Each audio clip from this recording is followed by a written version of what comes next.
Célèbre pour son rôle culte d'Aristide dans la sitcom emblématique des années 1990 Premier baiser, l'acteur François Roquelin a marqué une génération tout entière avec son personnage excentrique et attachant.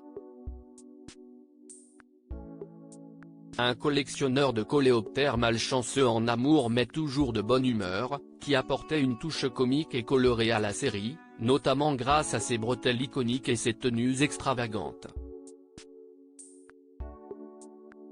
François Roquelin, aujourd'hui âgé de 53 ans, n'a pas quitté le monde de la télévision et du spectacle, mais il a bien changé. Les photos récentes qu'il a partagées sur les réseaux sociaux et sur son site montrent un homme méconnaissable, loin de l'image du joyeux Aristide. Sans ses lunettes et bretelles caractéristiques, et avec un regard plus sombre, il a de quoi surprendre ses fans qui l'ont connu dans un tout autre registre. Dorothée, Jordi, Larousseau.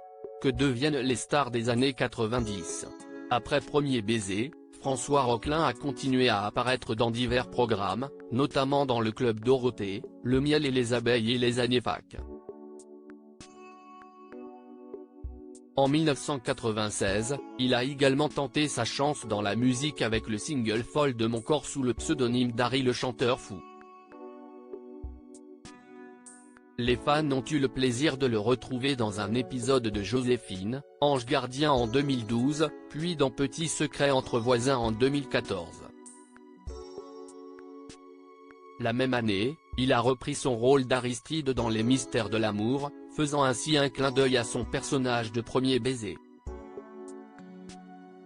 François Roquelin et Fabien Ramblier, Premier baiser, réunis pour un projet plus récemment. François Roquelin a joué dans un projet de court-métrage sur la question des migrants, un sujet sensible et d'actualité.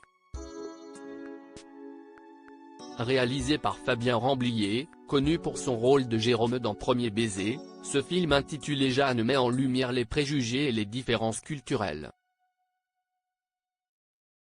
Fabien Ramblier, après avoir marqué les esprits en tant qu'acteur, s'est reconverti avec succès dans la réalisation. Son court-métrage a d'ailleurs été primé 7 fois et a fait un carton sur la plateforme de streaming Sofa. Crédit photo, Chognard TF1 Sipa.